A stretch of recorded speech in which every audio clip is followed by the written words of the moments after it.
From our State House studio in Montgomery, I'm Todd Stacy. Welcome to Capitol Journal. The Alabama Legislature's 2024 regular session is in the books. The House and Senate completed the people's business Thursday evening and adjourned sine die. That means that, barring any special sessions called by the governor, the legislature won't reconvene again until February. If you followed along with us here on Capitol Journal, you know that this has been an especially intense session. It started out with the Republican supermajority moving quickly to pass so-called red meat issues like bans on ballot harvesting and DEI indoctrination, and enacting voucher-like education savings accounts. The session saw unanticipated issues crop up, most notably the in vitro fertilization crisis and making sure President Biden will appear on Alabama's ballot in the fall. There were debates over tax credits, budget line items, library policies, and ethics. And of course, the issue of gambling dominated much of the session, even to the last day. That's where we'll start our coverage, reviewing these final days of the legislative session. The House and Senate came into the final day with a short to-do list of giving final passage to the education budget, getting local bills across the finish line, and confirming some appointments. But the day dragged on because, once again, the issue of gambling threatened to reemerge. Remember that the gambling package fell just one vote short in the Senate last week, and proponents worked all day for one last chance to bring it back up. Negotiations went on behind the scenes for hours about how exactly that could happen. Could they win over one more vote on the existing proposal? Could they substitute in a scaled-back proposal and win votes that way? Ultimately, in the final hours, there was not enough support to bring it back up. Senate President Pro Tem Greg Reed said he wasn't part of gambling negotiations, but Senate Minority Leader Bobby Singleton explained that the votes just weren't there. I was not involved at all in any discussions or negotiations related to a topic on gaming today. I think that topic is always a topic of discussion. I mean, as I've said, I've been in the legislature for 14 years, and it's with us every year. It's a part of the package in terms of what came down, in terms of what people were expecting in the conference package. I think that we can look at it something differently because our goal was to raise as much money for the state of Alabama as we possibly can. And when we had a package that came from the House that was at least $1.5 billion, when the Senate sent it back down, it was about $400 million. We came out of conference with a bill that was about $750 million. We wanted to do what was best for the state of Alabama. So I think that we could tweak it and still get the money and make it work. Do I anticipate that legislation will once again come from members of the Alabama Senate or House related to the topic of gaming? I do. Governor Kay Ivey had called on the legislature to enact a gambling package in her State of the State address at the beginning of the session, and she remained supportive of the bills as they traveled through the process. Some have wondered whether she might consider calling a special session on the issue, much like she did with the gas tax and infrastructure plan and the ARPA funds. I asked her that question directly when the gambling package died. Why would I do that? They can't come to any consensus among themselves currently, so why would I spend the time and effort and money on a special session? So I'm disappointed that the gambling bill is not going to get a vote with the people. The debate over gambling impacted other issues this session as well. Earlier this week, sharp words were exchanged between the House and Senate over a delay of legislation paving the way for a new state-of-the-art agriculture event center in Jefferson County, a project promoted by the Alabama Farmers Federation, better known as ALFA. That led most in the State House to speculate that proponents of gambling in the House were retaliating against ALFA for its opposition to the gambling package. The sponsor of that Ag Center bill, Senator Shay Shelnut, led a prolonged filibuster on the Senate floor to slow down business in retaliation for those House members delaying his bill. This led to some sparks flying on the Senate floor. That Farm Center bill, that was very important to my district. We passed out here. The House changed it. It came back to committee. We had the conference, and all three senators signed out on the conference committee. And only one representative signed out. The other two did not sign out. So that's where we are. That's where I am. And as far as I'm concerned, you know, we just need to pass the budgets and go home because there's no other House bills, local bills. I'm sorry for you. I think you're being very selfish and short-sighted. I know it may be something that you want, but we don't always get what we want. This is a deliberative body. It is a democracy. Why don't you take it like a big boy, just like I took mine like a big girl the other day? I said my piece, and I left it alone. The next day, Representative Andy Witt cleared the air, saying the delay of the Farm Center bill was unintentional as he moved it out of a conference committee. The bill ended up passing on Wednesday and is awaiting the governor's signature. The last big task of the session was to pass the Education Trust Fund budget and related bills. A conference committee report was first taken up by the House, where the Education Budget Chairman, Danny Garrett, explained the changes from what originally passed the House more than a month ago. So this is the education budget. And what I want to mention to you, first of all, is the Senate changes from the House budget. They really didn't change anything substantial from the House budget. They did not delete anything that we had submitted. They added a few items I want to mention. One is the summer EBT program, the feeding program. There's been some misinformation in the media about that. If you recall, Representative Hall came during our budget presentation to propose that we do some supplemental funding for that. And at that time, we agreed that we would be looking at this to see if we could find a continuing source of this. The Senate was able to add $10 million for this feeding program. That is in the budget. They also added a line item of $14.9 million to cover a potential bill that was conditional. Looks like it's not going to pass, but that would have provided a workers' compensation fund for teachers. That bill looks like it's not going to pass. Therefore, that money would revert to the just operating costs of the education fund. They added $5 million to install defibrillators in school systems across the state. And then they added $1.5 million for school safety mapping as part of the school safety task force. Those are significant items they did there. The Senate later concurred on the education budget and sent the bills to Governor Kay Ivey's desk. Let's take a look at what's in the final education budget. It totals $9.3 billion for fiscal year 2025, a record high amount. Of that, $5.3 billion is dedicated toward local K-12 schools as part of what is known as the Foundation Program. $1.6 billion goes toward the state's colleges and universities. $586 million goes toward the Alabama Community College System. $709 million goes toward the State Department of Education for its various programs, and $200 million goes to the Department of Early Childhood Education, which runs the state's first-class pre-K program.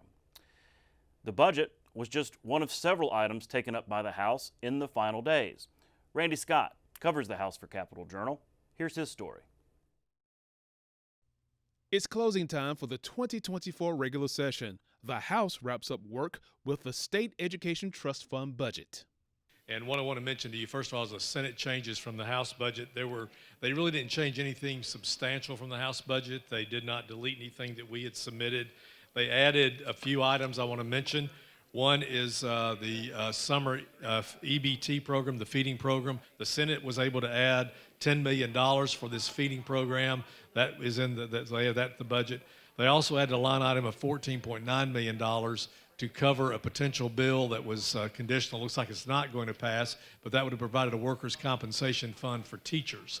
Every one of us in this chamber keeps receiving call after call after call, and every year these folks are being told next year, we got you next year.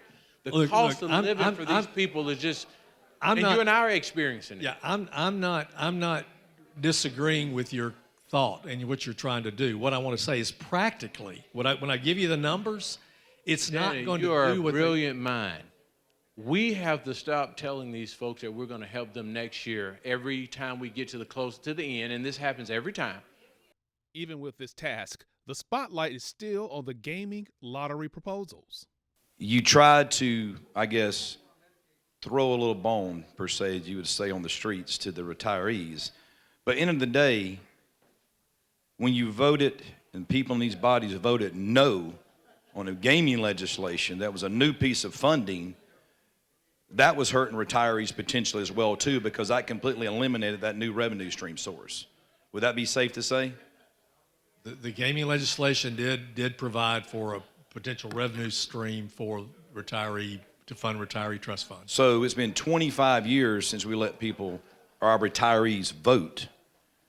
So every time we tell them no, allowing them to vote, we're telling them no to giving them additional revenue, funds in their pocket. The House approves the State Education Trust Fund budget and its supporting bills. At the State House, Randy Scott, Capitol Journal. Jeff Sanders covers the Senate for Capitol Journal. With the session in the rearview mirror, he got some perspective from the upper chamber on this wild ride of a session. Mr. President, I'd make a motion that we stand adjourned, sine die. Before voting to sine die on the 2024 legislative session, it was a chance for some thank yous on the Senate floor. The staff that's on both sides and the rooms down, and particularly the ones that are down the hall that have done all the work for it that we've done, taking care of us each and every day. I want to say thank you to those, and we appreciate that very much. For Republican leadership, the session represented a lot of accomplishments. I cannot remember a session where we did more in more different topics than we did in this session. Senate President Pro Tem Greg Reed. We secured Alabama's elections, budgets. We had issues that were associated with teachers, pay raise for teachers and state employees that were included in this. A lot of resources that were spent in different areas, like with road and bridge and topics that were of significance. For Democrats in the Senate, facing a supermajority on the other side of the aisle is never easy. But Minority Leader Bobby Singleton says he's happy with the work he and his caucus were able to accomplish. And I think we did a really good job. On the DEI bill, we put 19 amendments on that bill that kind of watered it down. Monuments, we put amendments on it. So I really feel good about some of the wins that we made, even though the wins were small. But we came out of here looking pretty good. And after 30 meeting days and 3 months of at times tedious work, I hope that what was accomplished has a lasting impact. At the end of the day, we had some wins, we took some losses, we took it on the chin, and we're big boys, and we'll come back next year and fight again. And it was all for the benefit of the people of Alabama. It's hard work, it takes collaboration, but we're up to the task, and I think those things that we accomplished were very important. Reporting for Capitol Journal, I'm Jeff Sanders. Another big focus of this session was workforce development. The Working for Alabama package of bills all received final passage and were signed into law by Governor Kay Ivey this week. You've heard us report on how the state's 57% workforce participation rate is among the country's lowest. State leaders have been working on ways to address that problem by removing barriers that keep potential workers on the sidelines. Among the proposals is providing tax credits to make childcare more available and affordable, workforce housing incentives to encourage the development of affordable housing, and a soup-to-nuts restructuring of the state's workforce development system. A special bill signing ceremony was held in the state capitol. While we have record low unemployment, our labor force participation rate is one of the lowest in the country, and that's not low in a good way. As I said during my State of the State address, our workforce development programs need to work better for two customers: job seekers and employers. Today, all together, we're going to achieve this and more with our Working for Alabama bill package. Growing Alabama's economy and create more long-lasting, high-paying 21st century jobs is one of my top priorities. Business owners across the state continue to tell me the number one limiting factor to growth is people. I believe everybody has a God-given ability and everybody has a passion. We said we were going to do it, and we have. And Working for Alabama and the different pieces of legislation that are a part of this package are going to be transforming Alabama moving forward, working on the growth of our workforce participation, looking for ways to improve those that are engaged and involved in our economy, looking for ways to support young folks that are excited about workforce diplomas and an opportunity to focus on their trade skills, looking at collaboration with all of our institutions of education, as well as private sector growth champions, moving together, working together, supporting with credits on housing, credits on helping moms make sure their babies are taken care of so they can be back in the workforce. All of these efforts together are working for Alabama. We've only just begun. If you think about where we've come in Alabama in a short period of time and what we can do by working together across party aisles, from Senate to House, from the governor's office to the legislative body, and from the public and private partnership, if we continue to do that, the sky is only the limit. This has been a bipartisan piece. You know, we started out, as the governor talked about, all the way back with road taxes, Connect Alabama, doing all those things together, and it could not work without us all working together. And I'm glad that this governor has that vision to be inclusive, to allow those of us who didn't have a seat at the table to have that seat at the table. And with that, we see Alabama moving forward. I believe in this state. I believe in what she could be. I believe that we could be #1 in the world. We don't have to be number 39, 40. Together as we work, we will be at the top. The legislature this week passed some relatively minor procedural changes with the Medical Cannabis Commission and the Department of Agriculture and Industries. But there were more aggressive bills debated this session, aiming to spur action on the long-delayed medical marijuana process. In the end, those bills didn't pass, but lawmakers expressed frustration over the continued delays with the license approval process. This is just a simple bill that helps the state of Alabama, the Department of Ag and Industries, and Rick Pate, I understand, would be very appreciative if we would be able to pass this. I'm sure he would. It's clean. In the budget that we sent over to the governor, there's a few $1 million out of our taxpayer money going to lawyers to prevent or fight or develop. In any case, we're not getting any licenses until that gets done. So something we did or something somebody did has been incorrect, and just abandoning it and just leaving it on its own devices with us left holding the money bag is not an appropriate answer. I had a piece of legislation, Senator Melson had a piece of legislation. It couldn't get any traction because there's just the vision of too much money involved, and people let greed get in the way of trying to do what's right and what's best for the people of this state. A step forward for government transparency this session. Governor Kay Ivey this week signed into law Senate Bill 270 from Senator Arthur Orr and Representative Cynthia Allman. This amends Alabama's Open Records Act to require government agencies to respond to public information requests in a more timely manner. We wouldn't be here congratulating ourselves if it weren't for my House counterpart with this bill, Representative Cynthia Allman from Tuscaloosa, and also the Press Association Governmental Affairs liaison, Brad English. Yep. They did a tremendous job in helping get this legislation passed. It's important for our state because right now you can have a revolving door to eternity as to when a governmental entity needs to comply and give up records. The only remedy is to go to the court system, and that's of course very expensive to litigate. This legislation brings timetables to that and says, you know, that a request has to be acknowledged by the governmental entity. They weren't doing that. A lot of times you don't know if they received the request, and then it begins a series of timetables for responding with the records or explaining why they're not available, or the request is overly burdensome, or you know. So it's a good step forward. It's not the end-all be-all, but it is a significant step for us. An effort to revise Alabama's ethics code came up short this week. House Bill 227 from Representative Matt Simpson would revamp the code and reorganize how potential offenses are investigated and prosecuted. This week, that bill died in the Senate Judiciary Committee. Ultimately, members were uncomfortable moving forward with such a far-reaching bill before more revisions could be made. I believe strongly that the Ethics Commission has a role in this state. I believe strongly that the Ethics Commission serves a function and serves a purpose, and that if it's an ethics violation, there's a difference between the bad and the you shouldn't do that. If it's a you shouldn't do that, it shouldn't be a threat of having 20 years over your head. It should be a civil violation. It should be a punishment. To the extent of pretty hefty punishment.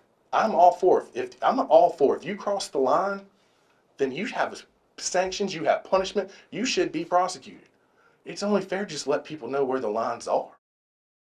There were many of us here when that last ethics bill was passed, and we argued that many things were not clear, that it was left open for various interpretations. And I know that I personally, when I catch something anywhere, it should be clear, even if you have to repeat it in the legislation.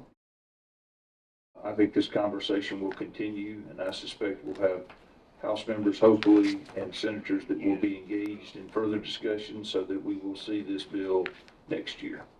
And I want to thank you publicly for all of your efforts. I know, as I said yesterday, you've taken a lot of heat, lots of different sides, and a man of integrity, and I appreciate you. The newest member of the Alabama legislature was in the House this week.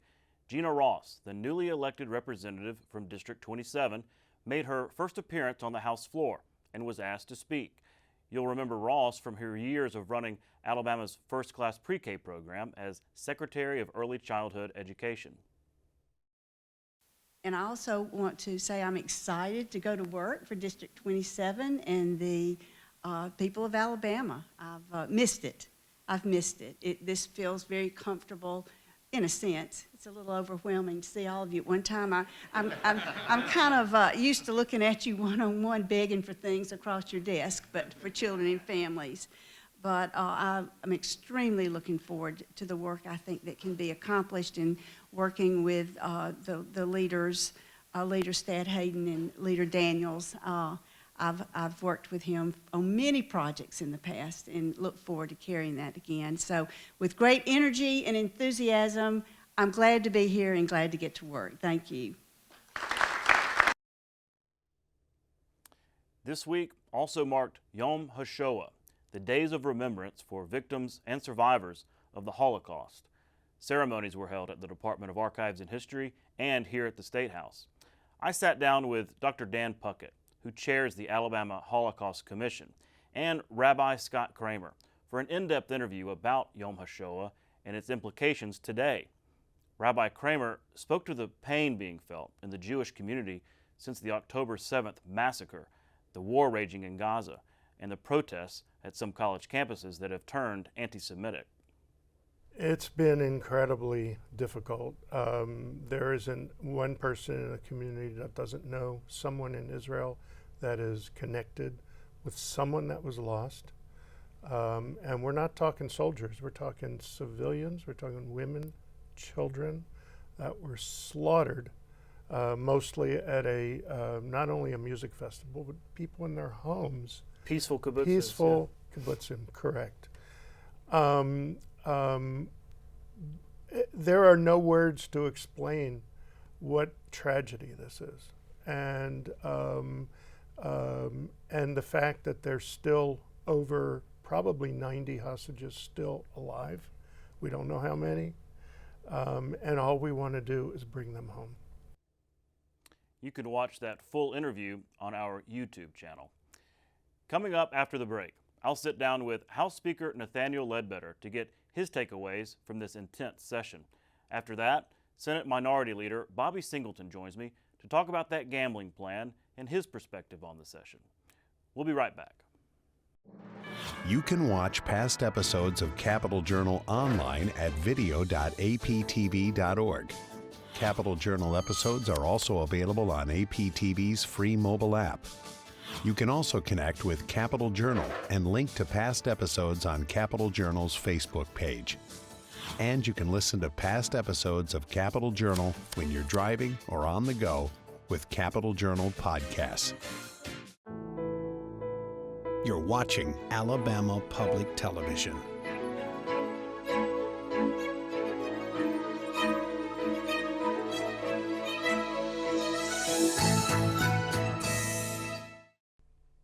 Welcome back to Capital Journal. Joining me next is House Speaker Nathaniel Ledbetter. Mr. Speaker, thanks for coming on the show. It's good to be with you, Todd. It's been a long week. It has been. It's been a long session. It has been. I agree on both.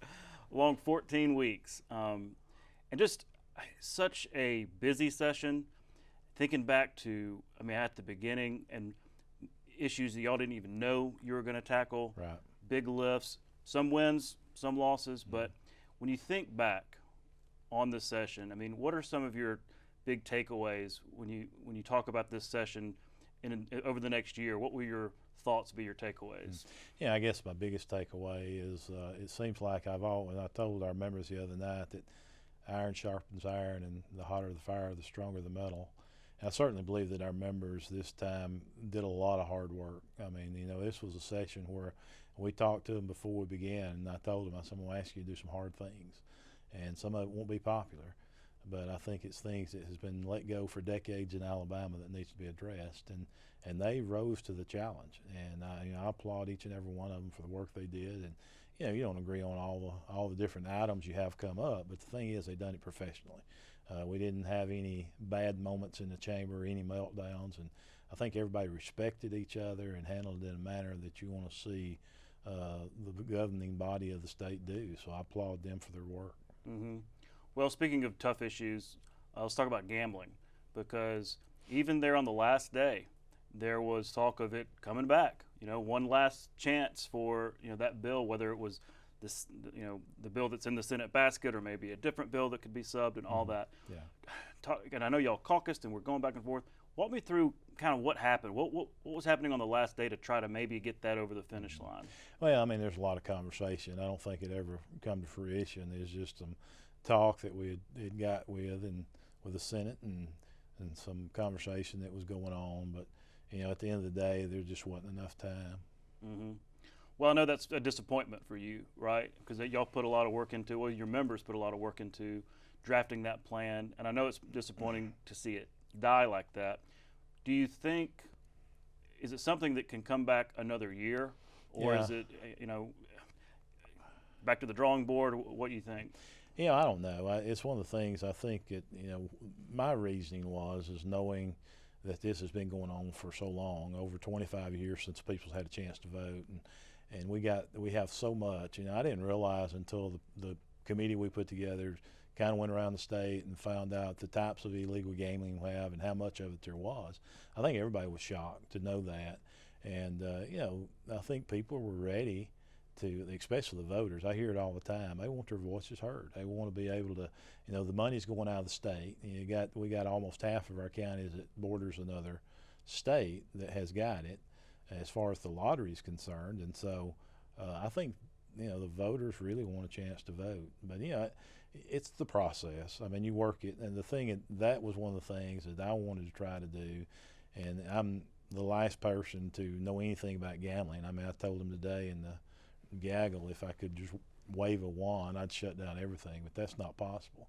You know, the federal government has allowed the Porch Creek Indians to have 3 facilities in Alabama, and you know, I don't know how many's in Alabama. I really don't, but we know it in Jefferson County at one time there were 75 in one county. What kind of gas station casino kind of thing? Yeah, that's right, and you know, it's all across the state. I think every county's got some.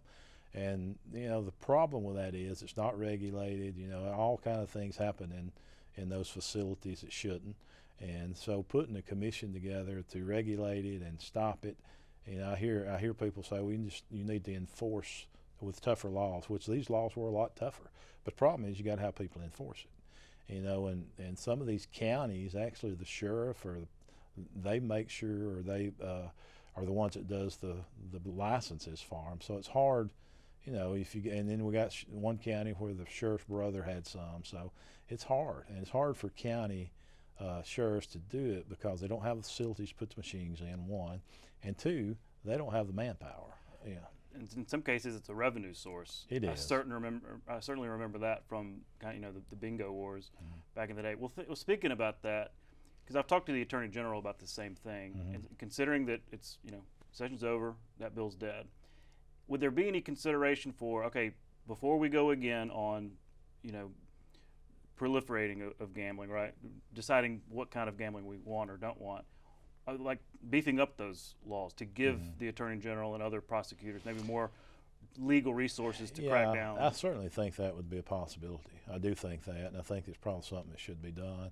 But again, you know, you can beef it up as much as you want to. but you don't have the enforcement, it's not going, anything's going to change. And probably after this, we're going to see probably an expansion of more illegal gambling. And the problem we had, you get a lot of people that's making money off of it illegally, and some of it I think is organized crime. And you can tell just by how the facility's set up. They showed me those pictures. So I think this is just giving them a runway, to be honest with you.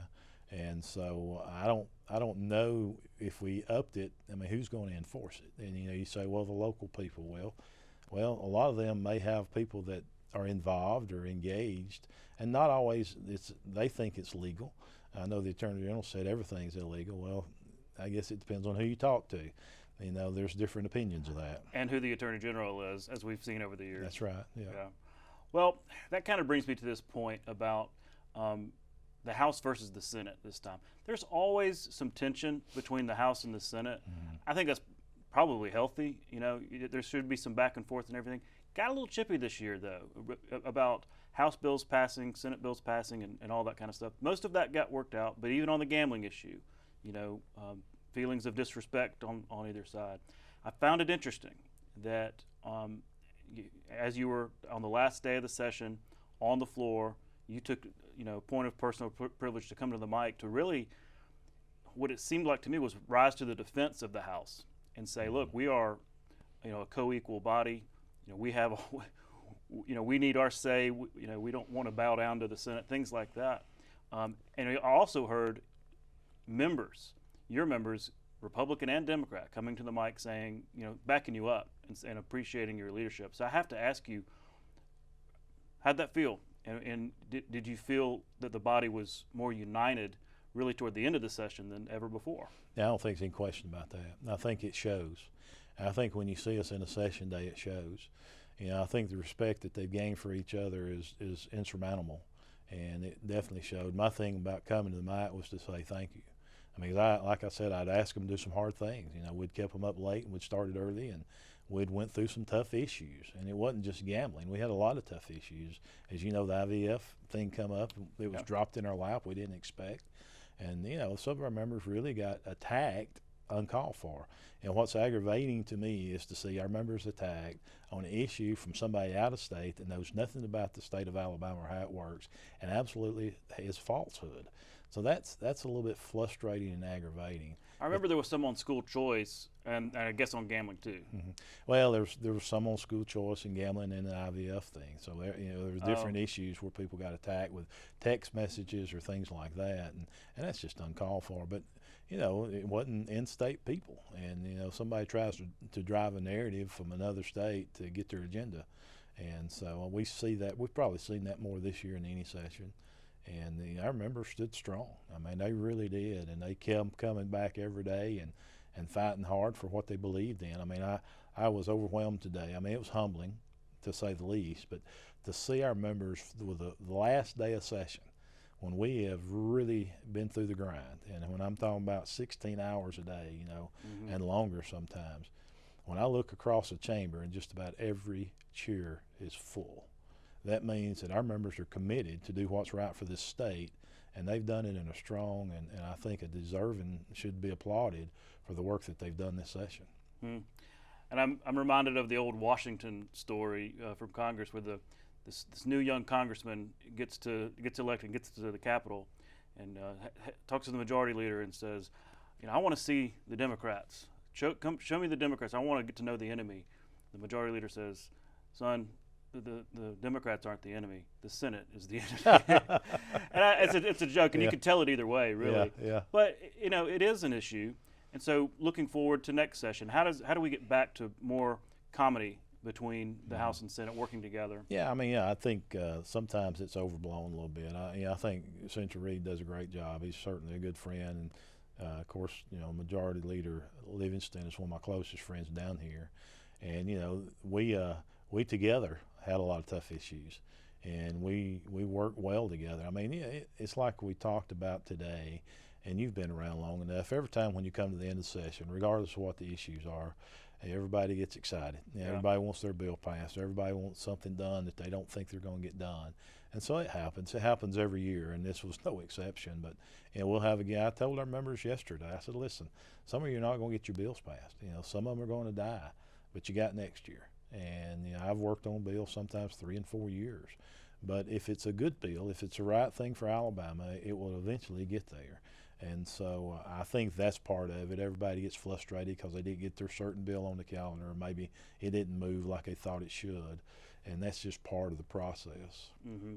Well, speaking of something y'all did work really closely together on, chamber to chamber, but also working with the governor's office and lieutenant governor's office, was workforce development. And those bills all signed into law by Governor Ivey this week in that big ceremony. Talk about that. That was a really ambitious plan. I wasn't sure they were all gonna pass toward the end of the session. Well, not only was it ambitious, Todd, but it come in the middle of the session. Right. I mean, if you think about what we were able to do, and I think this shows the coordination between the Senate and House and the governor's office. If you think about what we did, if the bills we passed, if it was child care tax credit or housing credit or pathway diplomas, those are big issues. We certainly have a problem with underemployment in the state. And I do believe those are some of the issues that's going to change that. I mean, think about it. Alabama, when you've got a single mom that's got 2 kids and they're paying $10,000 or $12,000 a year per kid, I mean, and she's trying to do all of it by herself and pay utilities and make sure she's got groceries and pay the car payment. It's tough. And so I do think that will be a big relief. And I really am excited about this pathway diploma. I think it gives kids an opportunity to get in a field earlier that they're interested in and make them be successful or help them to be successful in life. So there's some really good things that come out of it, and I'm kind of excited to see what direction it takes. Certainly I applaud the Lieutenant Governor and his committee for what they did put together, and we've seen a really strong private-public partnership, and we're seeing more and more in that in Alabama, and there's nothing we cannot accomplish when people work together. And I think that package of bills is, we finished them out of the Senate as late as yesterday afternoon, I guess. But those package of bills are going to be game changers for the state of Alabama for years to come. Well, I always try to think about issues that, are going to affect a lot of Alabamians, most Alabamians maybe, and bills that affect those. This property tax bill, or property value, I guess, assessment bill, that's one that's going to be felt around Alabama. Representative Pettis worked with Senator Sessions on this. Talk about the importance of it, because I know this came up really early, even before the session, in the caucus. Yeah, I mean, it was a big issue. I mean, if you look at some counties, mine being one of them, it went up almost 40% in 1 year. And so it really was hitting people hard in a time where inflation had really hurt families. So it was important. And I feel like it's important to come in and say, okay, we need to be more cautious about what we do, and certainly had a chance to work with Representative Pettis for a long time on it. He did a great job. He was very attentive to everybody's needs, and he listened to everybody and what it affected and how it affected. Not only did it affect the small mom and dads in the rural areas, but you got the Big 10 people that use those increases sometimes for projects. So you had to kind of thread the needle, as the old saying goes. And he did a really good job, and he was open to everybody's suggestion, and I think that's part of the process. Yeah.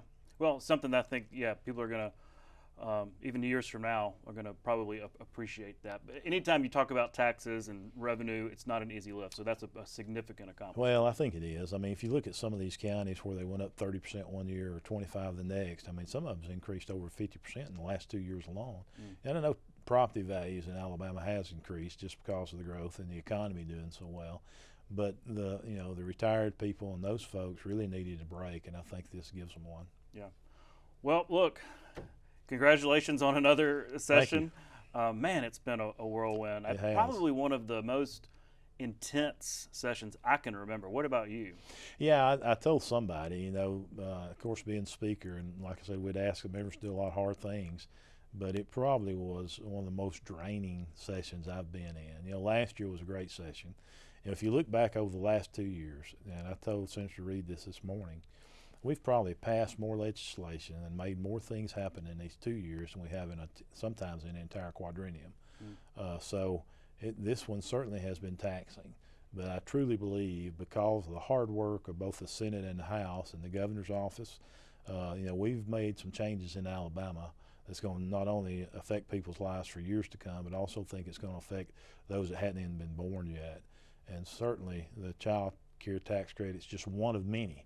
And giving families the ability to have children with IVF is certainly one of them. So And we had a lot of big lifts, but some of it we got thrown on our plate we didn't know was going to get. So it was certainly one that will probably go down in the books. But I think all in all it was a momentous session. Mm-hmm. Well, look, thank you for always coming on the show to explain some of these things and to really have long conversations about this. Safe travels back home, and I guess we'll see you soon. See you soon. We'll be right back. You can watch past episodes of Capitol Journal online anytime at Alabama Public Television's website, aptv.org. Click on the Online Video tab on the main page. You can also connect with Capitol Journal and link to past episodes on Capitol Journal's Facebook page. Welcome back to Capitol Journal. Joining me next is State Senator Bobby Singleton, Minority Leader of the Alabama Senate. Mr. Leader, thanks for coming on the show. Thank you. Thank you for having me. It's been quite a session. Has been. I mean, I was just talking with the speaker. He seems exhausted. I know you're exhausted. Everybody. This has been a real slog of a session. I know we say that every year, but I really do think it stepped up a notch this year. It really did. From day one, the first 5 weeks was brutal. 3 days a week, we were dealing with what I call red meat legislation. I think the Republican Party had those bills that they thought were important to them in the National Party, DEI, monuments, libraries, ballot harvesting. Yeah. We went through all of those and trying to deal with strategies and how do we win out of that? How do we make sure that we don't hurt people, dealing with all the unintended consequences of all of those bills that brought with it. And so we were able to navigate. And, and that takes sometimes, the ability to be able to still have that communication with the other side. Leader Reed and I communicate very well together in as much as, that was their agenda and they wanted to get it passed. On some of those bills, we got some very, very good amendments on it that was able to allow them to understand what those bills really meant and how it's going to affect people. And we were able to stop some of the pain in terms of how the public would see it once those bills were passed. Well, I remember specifically on the ballot harvesting. I mean, that bill changed pretty dramatically. Yes. But to the point, but the Republicans were still happy with it and still thought that it got to the problem they were seeking to solve. Yeah, when you look at ballot harvesting, we really don't have a problem in the state of Alabama in terms of absentees with voter fraud and those things that are happening. So what that bill really turned around being, instead of the ballot, it was about the application. Applications, yeah. It was about the application. It's all about not paying someone to go out to get those applications and then bringing them back and harvesting them in one area and then mailing them off in one big group. Mm-hmm. So people who could still do what they want to do, if they're volunteering to do it, they can still do the things that they wanted to do. So we were able to put those amendments on and make it to where, because we got them to understand that this is not a real problem. Show me the problem in the state and then I'll help you with the solution. Mm-hmm. And then it was IVF, an issue you never thought was going to come in, and the Supreme Court rules, and all of a sudden it's in the legislature's lap to fix this issue. There was a fix passed, but something tells me we're going to be coming back to this issue. Yeah, that was a very temporary fix. That wasn't a permanent fix that was there. Even we as Democrats bought solutions even before Republicans came with their solution. We offered solution. Representative Daniels, Leader Daniels down in the House, Minority Leader, bought a fix. So we were trying to help with that process to make sure that families wasn't hurt, that mothers didn't get prosecuted, because under our abortion law that we passed, our stringent abortion law, that left no room for the courts to be able to rule nothing other than that embryo becomes a life, it's a baby. And so with that, those families were suffering, mothers came to our office. We tried to help offer solution. We came up with a bipartisan fix. It's only a temporary fix, but we're going to have to go back and make that work and fix that for all of those mothers who are expecting and want to go through that process. We need to make it right for them. Mm-hmm. I want to go back to the gambling issue, okay? Because we talked about this a lot, and even on the last day, I don't know how many times this bill got declared dead, right? And so it comes out of conference committee. Doesn't make it to the, doesn't earn enough votes. Then here, on the last day, there's all this talk about maybe it's coming back to the floor, maybe a shell of another bill could be used. Walk me through what was happening in terms of that bill possibly coming back, but ultimately not. Well, I had wind of it. There wasn't a real strategy with us on the minority side in terms of how it's going to work.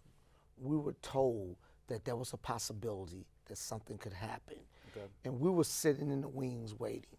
And when I met with people who was talking about that, and I said that only thing that I wanted to happen, if that was going to happen, is that we dealt with what came out of conference, okay? And if there were going to be some altering to that, then we need to know and we're at the table with that. And so I thought we came out with a good bill out of conference. Remember, the House sent us a bill on gaming that was worth $1.5 billion estimate. When we changed their bill and sent it back down to them, it was only about $400 million. When we went to conference, we came out with a bill that was worth about $750 million back towards the $1.5 billion, because we had to take out sports betting. Right. And with that, we thought we had a great bill that could basically move the state of Alabama along, and then we can come back another year and get sports betting, which would then equal up to the $1.5 billion. That's where we were. And so I wanted to give that another shot, and that's what we were working towards. Interesting. Well, ultimately it failed, and I know that's disappointing for you. I was talking to the speaker, disappointing for him too, because a lot of those House members wanted to address this issue. Is it something, I mean, there's a lot said between the House and the Senate on this gambling issue, a lot of, tempers flaring and things like that. Will that impact this issue in the future? I mean, can it come back in the future, or is it going to have to be another election away? Well, first of all, I want to say that the Speaker of the House and the House of Representatives came up with a bill, and I want to say that I was proud of what they did. They gave us a mandate, 70-plus votes both times. And even on the conference report, it was 70-plus votes in the midst of members not wanting to do so, but we're understanding the fact that we have a lot of federal money in town. By the year 2026, all of those dollars are going to be gone. We were looking to fill some gaps here and there for education budgets, for prisons, for hospitals, for health care, rural health care. Even in that bill was about teachers, retired teachers, bonuses, and possibly even COLAs. Yeah, which has been an issue this session. Yes, been an issue. And we wanted to take care of those people. And so with that, they came up with some solutions. And the Senate, we did not support that at the end. And I'm here to just to say, I thank to the Speaker, I thank Leader Reed for his guidance and leadership in the Senate and trying to get that over the hump. But when it got to the Senate, you had a lot of players on the hallways that was playing in this bill. And so at the end of the day, it failed by one vote.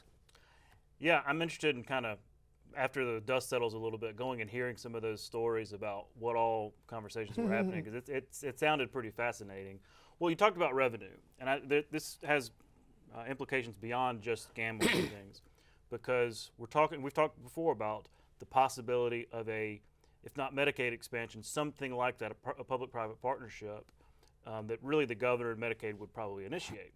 But I keep hearing that, revenue, even just less than $100 million, would be a big carrot in terms of making the governor feel a lot more comfortable with some kind of plan like that. Do you think the failure of this gambling plan makes that a lot less likely? I'm sure. And, the governor, stood in there. I mean, the governor, in her State of the State address said that she wanted a comprehensive gaming bill. She stayed steadfast to her word. She wanted that. She worked through us, tried to work with us. And I understand, where we are. I think that we can do it still, but I think that money would have made it very much possible so that we can see the long-term effect and how it's going to work. Yeah, it kind of takes away a barrier, if you will. Yeah, that's interesting. You had a bill, a specific gambling bill on HHR. Am I getting that right? HHR, yeah. It's like simulated historical racing. Okay, so it's like a simulated horse race, but kind of on a slot machine-ish Yes. machine? Okay. Yes. Talk about that. Where did that come from? This is a term I hadn't heard before this year. Well, HHR was in the big bill Right. also in gaming. HHR historical horse racing, and that's been around for a while. You know, they do it in Birmingham. They do it in other areas. The attorney generals have basically said it was legal. It's a pari-mutuel game based on historical horse racing. And what we were trying to do in the Greene County bill that I carried this year was to codify it in language to say that historical horse racing, kind of define it, what it was, tax it, make sure that we understood it, and be able to bring it back to the pari-mutuel settings around the state. So this bill was particular to Greene County. So therefore, it would have been for Greene County, which would have kept people working, open those doors to be competitive with bingo and others that are in the county. So it failed today. It was on the special order calendar. I'm sorry, it was on the calendar today with the House. Like local bills calendar? Local bill calendar with the House, and the House signed and died before they got to that level. So we just got to go back to the drawing board. I'll be back next year trying to make sure that I get my people and keep people employed in a county that's so destitute and needed. The perennial issue of gambling, and we're going to be back next year, I'm sure.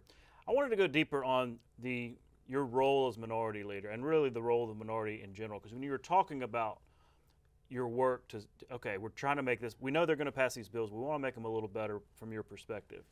That's interesting, because it seems to, Republicans have a supermajority in both houses. And so it seems to me it could be a temptation for the minority to kind of give up and say, well, you're going to run over us anyway. You've not done that. You've engaged and gotten through the process. I think that's interesting. Talk about your role as minority leader and that choice to engage rather than just kind of throw up your hands. Well, let me tell you, my mantra every day is to wake up and win. I wake up every day to win. And so you can't be a winner by giving up. So what I'm willing to do is to go into the fight and be able to fight and take some bruises, take some punches, go in and negotiate, build relationships. And that's all about relationships. And I've built relationships with the leaders. I've built relationships across the aisle. And what I try to do is to give the common sense, bring the touch of the people, let them understand that while they want to do these things for political reasons or whatever reason they're doing it, we'll still have people in the state of Alabama that could be hurt by this, showing them the unintended consequences of these issues that they're bringing forth, how it's going to hurt Alabamians, everyday working people here in Alabama. And I applaud Leader Reed for giving us a seat at the table, Governor Ivey giving us a seat at the table, and so that we can have that voice to express it. So I don't go in the game just to fight. I go in the game to win. And if that's going to give me the ability to put an amendment on the bill that will basically bring that bill down a notch or another level to where it doesn't have the same meaning, then that's what we're going to do. We're going to try it. We're going to bring my staff. I have great attorneys on my staff who look over these bills, study these bills, analyze these bills, come up with a strategy. And so I feel real good about when I go in the fight, I feel good that I'm equipped and I go in with my negotiating skills and I come out with some wins. I like the position that I'm in. Yeah, I don't think anybody can argue with that. It's a contrast to Washington, D.C., though. Yes. In terms of cooperation between Republicans and Democrats. It really is. Yeah, it is. People in Washington, I think they want to stay at odds because it's for the national peace. Everybody has to get along. They don't want to get along. But here in Alabama, what we have to think about is that we got to move a state. Our state is competitive around the world with other states. We're competitive. We pass bills like Working for Alabama. Those are bills that we work together in a uniform manner. Connect Alabama, bringing broadband into the state. All of those bills that we bought, in our road projects that we did. We're looking at roads all across from east to west, to north to south, regardless of the district. That's why I like the vision of Governor Ivey and what she did, bringing us to the table. So it gave us an opportunity to be competitive in a market, in a world market that is so competitive. While everybody always say Alabama's number 50 and everything, my goal is to be number one. I wake up every day to win, and I want to be number one. And you can't be number one doing number 50 things. You got to be number one doing those things that number one does. So I wake up every day trying to challenge my colleagues because I love this state. I love Alabama. I'm going to be here. My people are going to be here, regardless to what anyone want to say. And I don't let partisan politics get in the way of that win. Put me in, Coach. Get in the game. You got a pep talk. Well, look, congratulations on another session, a monumental session, really, in many ways. I know you're tired. Safe travels, and I guess we'll see you soon. Thank you, my friend. Thank you so much. We'll be right back. You can watch past episodes of Capital Journal online at video.aptv.org. Capital Journal episodes are also available on APTV's free mobile app. You can also connect with Capital Journal and link to past episodes on Capital Journal's Facebook page. And you can listen to past episodes of Capital Journal when you're driving or on the go with Capital Journal podcasts. That's our show for this week. Thanks for watching, and thank you for joining Capital Journal throughout this legislative session as we've reported every step of the way. I especially want to thank my Capital Journal team, Randy Scott, Jeff Sanders, John Holman, and Rod Richardson, and the entire APT team that makes it all possible. With the session now complete, our nightly programming will end as we return to weekly shows. I hope you'll stay tuned this summer and fall as we have some interesting plans for the show. From the State House, I'm Todd Stacy. We'll see you next time.